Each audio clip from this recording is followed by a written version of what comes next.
tell you a little bit about myself.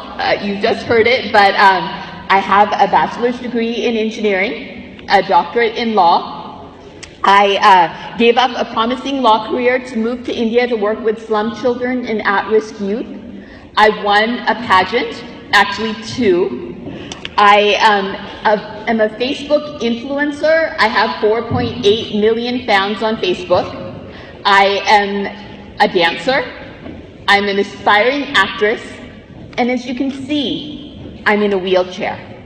So a lot of people look at me and, they don't ask because they don't want to be impolite, but they wonder how.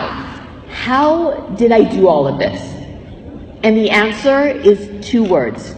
2 words that I have chosen to remove from my life, and those 2 words are, I can't. I can't. I said it, you've said it, we've all said it, we've felt it, we've believed it, we've let it hold us back. I was just 10 years old when my family and I were in a devastating car accident.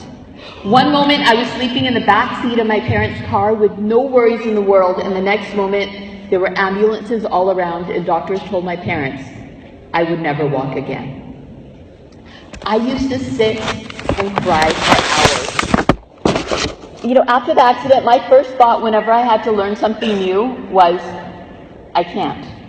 It was so much easier to say, I can't, than to actually try and keep trying, as I had to learn to put on my clothes sitting in a wheelchair. I had to learn how to push my wheelchair. I had to learn how to transfer from my wheelchair to the bed. I had to learn how to face the stares, the whispers, the pitying looks. I felt like my life was over. My dreams were shattered. I was never going to be able to be anything. I was never going to be able to do anything. I could have easily said, I can't, and given up on life. But I didn't. Just 3 months after the accident, I returned to school. I was in the 6th grade. I ran for student body president, and I won.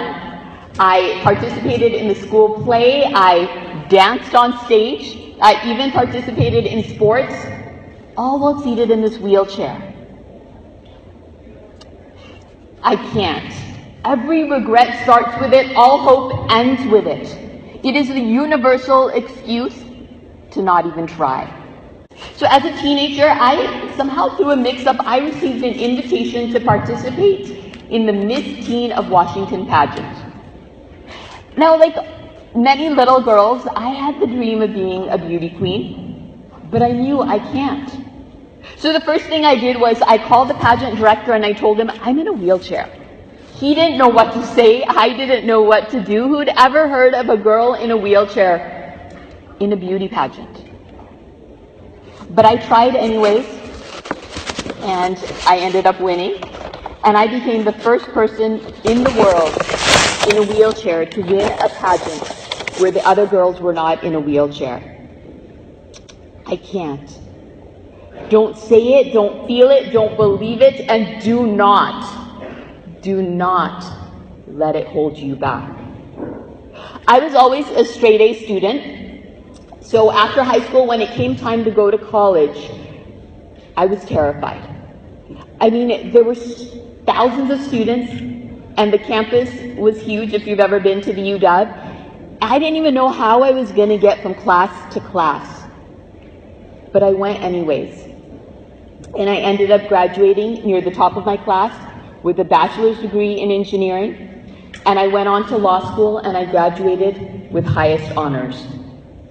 I can't. I didn't say it. I chose not to feel it. I refused to believe it. And I did not let it hold me back. I then worked for one of the world's leading aerospace companies. Many of you have heard of it, Boeing. And I also went on, after law school, I worked for a leading law firm. I clerked for 2 federal level judges. I was on partnership track. But all this while, I basically wanted one thing from life. I wanted to change the world. I wanted to make a difference. I think that's why I switched from engineering to law, because I thought that I would be able to help people even more. And I did for a while. I did a lot of cases free of charge for people who couldn't afford it. But it wasn't enough. So I started volunteering. I volunteered at community centers, the juvenile jail, homeless shelters, hospitals, schools, but it still wasn't enough. So then I decided to leave my job and I moved to India to work with slum children and at-risk youth. And I haven't looked back since. Where people see me and they think that I need help, I have dedicated my life to helping others. Why? Because I can. I once read that Thomas Edison failed 900 times before he invented the light bulb. I read that Michael Jordan was rejected from his high school's varsity basketball team. Oprah Winfrey, she was fired from her job at a TV station and told that she would never have a career in television. But all these people went on to be hugely successful because they refused to say, I can't. You know, whenever I talk to people about my life, a lot of times people say, I wish I could do something like that. And I always ask them one question: what's holding you back? And today I want to ask all of you, what's holding you back? And I'm sure if you were to answer this question honestly, it would include the two words, I can't. I can't because I'm too young. I can't because I'm inexperienced. I can't because I'm not rich enough. Because I'm not talented enough. Because no one's going to listen to me. I can't because I don't know how. I can't because I'm just an ordinary person. I can't. What if Malala Yousafzai had said, I can't? I'm too young. I'm just a girl. No one's going to listen to me. What if Mother Teresa had said, I can't? I'm not a doctor. I don't have a lot of money. I'm not even Indian, so how can I work in India? What if Martin Luther King Jr. had said, I can't? No one's going to follow me. Who's ever heard of a peaceful revolution? I'm just an ordinary person.